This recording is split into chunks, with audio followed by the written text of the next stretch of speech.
Hello, it is Monday, May 23rd, 2022. I'm Chris Remo, and welcome back to the New York Times Crossword Daily Solve.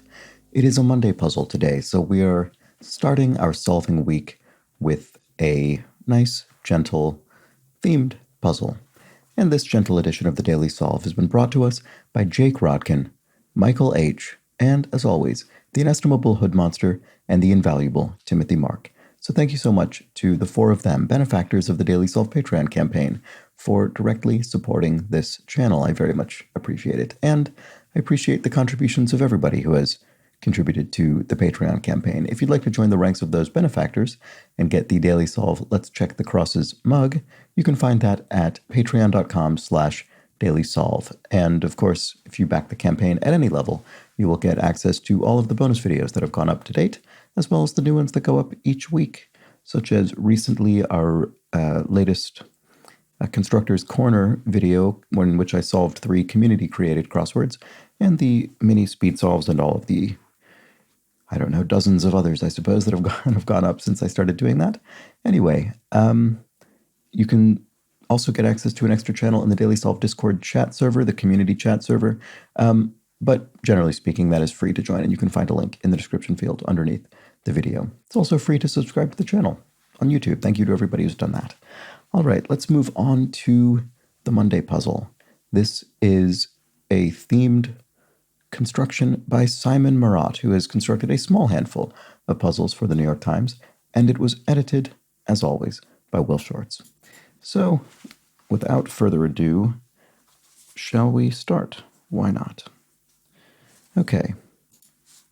Musical measures are bars, often measures, or sort of a measure in music. How would you even describe it? It's a unit of musical time equivalent to a full count of the number of beats that piece of music has. So if a piece of music has 4 beats, 1, 2, 3, 4, 1, 2, 3, 4, a measure or a bar is one sort of unit of those 4 beats. Anyway, I don't know why I went into that long explanation. I realized as I was saying it, I didn't have an easy way to explain what it was, and then I thought, how would you explain what one of these is? Okay, a noggin is your bean, your brain, your noodle, I suppose. A rod through 2 wheels is an axle, and does that work here? Yes, a corporate bigwig is an exec. We can just go ahead and solve these crosses maybe. Additionally would be also, and topic of debate regarding online service providers. It'll be net something, as in internet. I'm not sure what that wants. What about this? A British biscuit would be a scone or a scone, depending on your preference. Not really sure what this topic of debate is. It's clearly something thematic, but I'm so tempted to look at that highlighted clue down at 71 across at the end, because maybe it would let me know what's going on, but I think I might hold off for now. And so forth, abbreviation, etc. French word for a leg of the Tour de France. Oh, right. Is it étape? I think I've encountered this before and chosen the wrong word, which meant floor of a house, and I think this might be the correct word. Unfortunately, I don't think this is going to help, because this, to check the crucial letter here, which is the cross, I would need to understand how the theme works, which I don't think I do yet. Here we have Jacques Blanc, mon oncle, filmmaker Jacques Tati. It's an iconic French filmmaker. And destination of the Mormon migration. Oh, must have been Utah. That's certainly where they ended up. Well, which I guess makes it their destination. Although I guess destination sort of implies intention, which is not necessarily the same as where you end up, but I guess in this case it was both. Evil repelling trinket, an amulet, I suppose. And if one is drunk in dated slang, one is I don't know. Stinky, maybe? I don't know. I'm sort of guessing about that. Let's look at the crosses. P to Plato. Is it row? Drunk in dated slang. Stinko, maybe? It sort of sounds like the way an old-timey person would call you drunk. Unfasten would be to detach.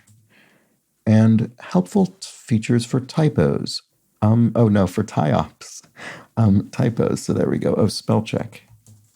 Oh, interesting. Okay, well, this is thematic. This is part of the theme. And when I keep saying that, sorry, I don't know if that's obvious what I mean when I say this. What I mean is that the puzzle has some kind of theme that will tie a number of answers together in a clever way. And several of these longer answers are clearly part of that theme because they all relate to the highlighted 71 across answer. And I was thinking that meant there would be something strange about them. But when I look here, this has actually a straightforward fill from helpful features for TIOPs, typos. I mean, there's that little joke they're having about with the typo in the clue, but still it clearly means spell check, and there isn't anything that I didn't need any other explanation in order to fill this in, so maybe these don't need any other explanation either. But anyway, we'll get there eventually. Personification of evil would be Satan, the devil, and hasta la vista, see you later, maybe? Much of a Facebook feed would be ads. And Arab dignitary and Amir, perhaps. Actor Hemsworth of the Hunger Games.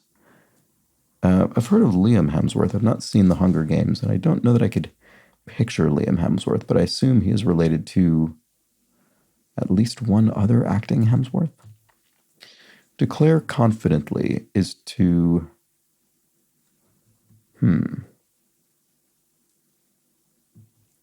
Why isn't that obvious with that R and the M? That's annoying. And what about this? Mustachioed Marx brother. Who are the Marx brothers? Harpo Marx, Chico Marx. I'm not very familiar with the Marx brothers, as you can tell.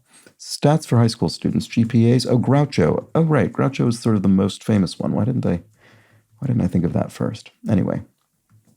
Oh, net neutrality. Right. Okay. Net neutrality is a topic of debate regarding online service providers. Okay. So I really led myself astray here. I was so focused on this being something thematic that I thought it was going to be something wackier than this. And I thought it was going to be people arguing about their online service providers in some kind of weird pun.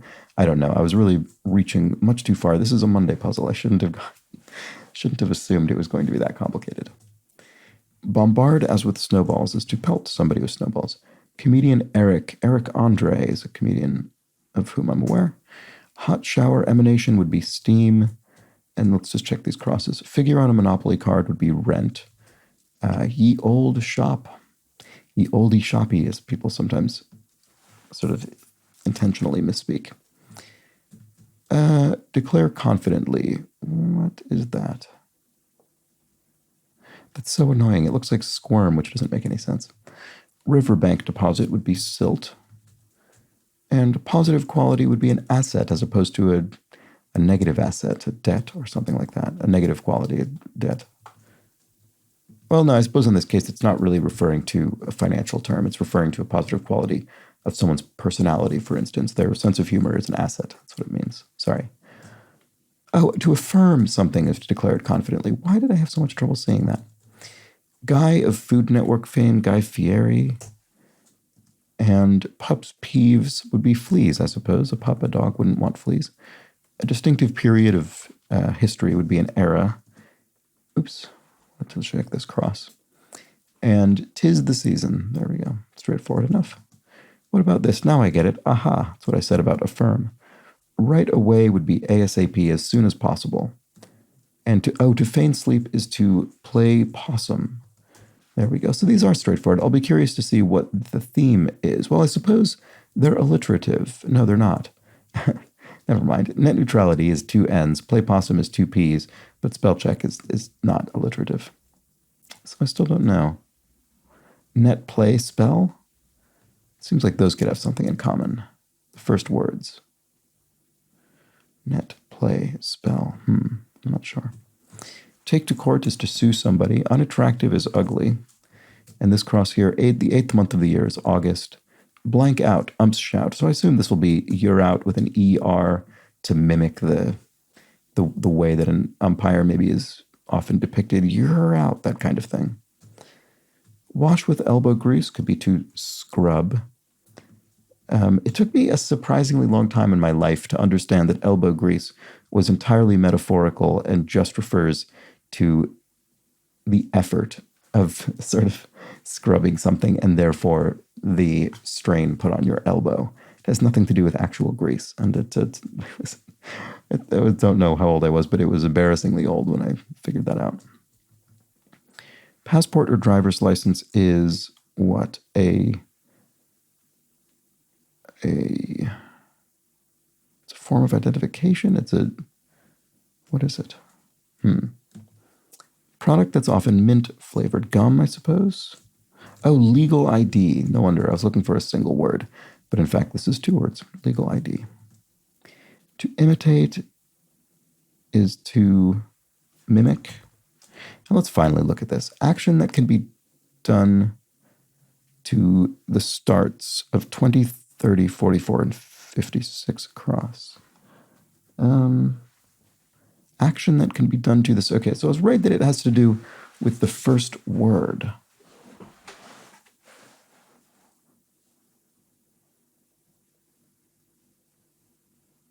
Net, play, spell. Action that can be done. Chew? No. Sorry, I shouldn't keep wasting time on this. I apologize. Zilch, zip, zero. Nada, maybe? Senses of self-worth. Egos, maybe? What about this? Nativity, gift givers, yes. The Magi. Worshipped figures, an idol. There we go. Actions that can be done. Oh, cast a net, cast a play, cast a spell. Oh, and I haven't looked at this last one. What is this? Opposition party group in British politics. Oh, okay. Well, this would be the shadow cabinet. So the shadow cabinet being, so you have the prime minister's cabinet, which is the secretaries of state and ministers that advise the prime minister, and then you have the shadow cabinet, which is the equivalent group for the leader of the opposition, the opposing party who is not in power, which is the source of probably the best term for any political position that exists, of which I'm aware, which is the shadow chancellor of the exchequer, which is the opposition party's sort of equivalent of person who's essentially the equivalent of the Treasury Secretary. The Chancellor is the exchequer, but the Shadow Chancellor of the Exchequer just sounds like such an incredibly powerful villainous figure. I really enjoy it. Okay, mate for a mayor. Oh, sorry, and we didn't finish looking at the action. So you can cast a shadow. Right, there we go. So the theme today is cast. Cast a net, cast a play, cast a spell, or cast a shadow. Very clever. Okay, and I didn't, I could make heads nor tails of it until we found the revealer. A fish's breathing organ is a gill. A fruit with a cedilla in its name. Oh, it must be the acai berry, because that C would have the cedilla, the little curly Q under the C that softens the C, as opposed to acai, I suppose. This email is finished button, send. And here we've concluded tight-knit tribe is a clan. How many times Bette Davis won Best Actress? Well, it must have been twice, right? And attire on many Roman statues would be togas. Stroke on a golf green would be a putt. And mate for a mare is a stud. Horse. And, oh, interesting. This is difficult to read in the part of the page where I usually read this, because these underscores are preventing the word from a line break from forming. So anyway, we can read it up here, which I should do anyway. What the underlines in this clue show. Oh, spaces. Okay. created for a certain purpose as a committee, ad hoc, so temporarily created, as it says, for a certain purpose. Common center of a steering wheel in a car could be a horn. Nile serpent could be an asp, a common snake in Egyptian, I don't know, stories and history. Go zzz, to snore. Pieces that are typically sacrificed in gambits and chess, I suppose, would be pawns. And here we have 23andMe sample. That's the genealogy website, so DNA. You take a DNA sample, I suppose, to kick that off. And the X Factor or the voice is what? Those are contest talent shows? Right, okay. Ready, set, go, goes the phrase. And like commands given to Siri and Alexa, spoken commands, I suppose. Blank Queen, crime novel pseudonym, Ellery Queen. Is it Ellery with an E, I think? Yes, if something does not spoil, it will keep. And novelist Hemingway, Ernest Hemingway of The Sun Also Rises, for instance. Cry of pain is yipe, and then that crosses basic trick at a skate park, an ollie, a little skateboard jump. And there we go. So that is the Monday puzzle. There we go. And a nice, clever, straightforward Monday theme, although one that eluded me until I got to the revealer, which I don't think I mentioned the revealer. The revealer is a kind of clue that is often but not always present in themed crosswords, and it tends to appear, as predicted by Lyell's law, in the, I suppose, sort of southeastern general area of the grid in the across clues, almost always. Not always, but almost always. And it explains what's going on with our various theme clues and answers. And in this case, it's that the beginnings of the clues 20, 35, 44, and 56 across can all be cast. So with net neutrality, we will cast that net. With play possum, we will cast that play. With spell check, we will cast the spell. And with the shadow cabinet, we will cast a shadow. And there we have it. That's our Monday theme. A straightforward theme in to comprehend what's going on, but I just didn't pick up on it until the end. And other than that, I think a fairly approachable puzzle as we'd want on a Monday. Let me know how you fared with it, though. And before we conclude the video, we will also discuss some clues from yesterday's puzzle. So let's do that. Ben Ward points out that the clue 53 across, like Hitchcock's curtain, the answer was torn.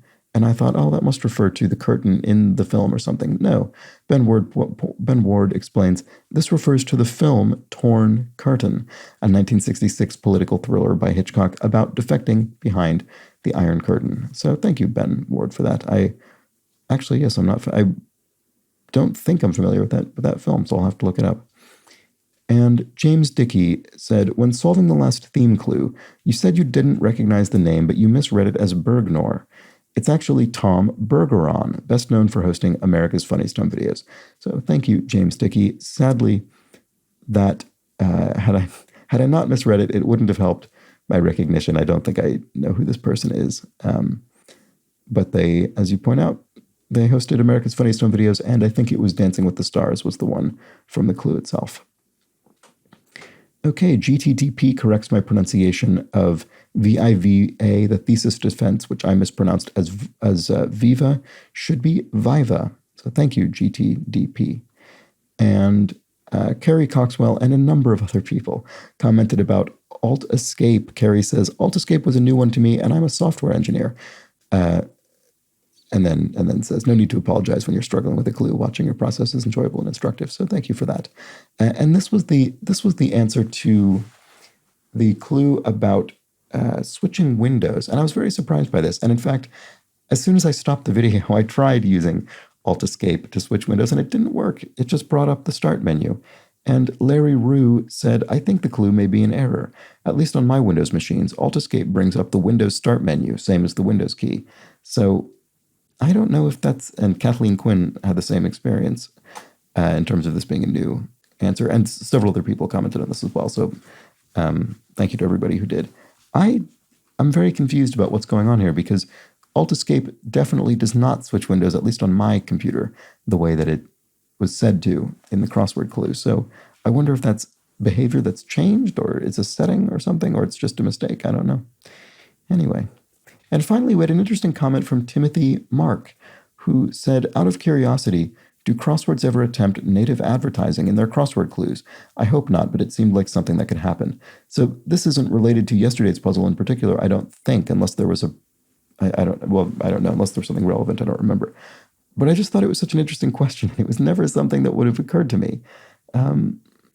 So I think by native advertising, I think what Timothy Mark means is, would you ever have a brand such as Oreo, for instance, that would pay the New York Times to embed its brand name in a clue without explicitly calling attention to the fact that it's a paid advertisement? And the answer is, I have no idea. I suspect not. I don't know all that much about Will Shortz, but in the sort of interviews I've seen with him, and I think I read a profile of him once, he doesn't seem like the kind of person who would find that sort of thing acceptable.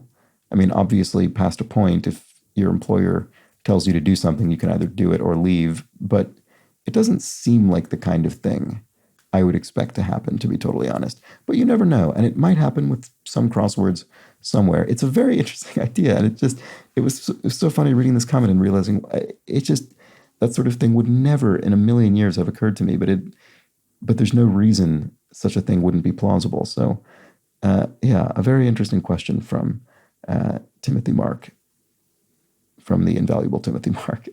So thank you for that question. And thank you to everybody who left comments. All right, that's it for today's puzzle, and that's it for today's video.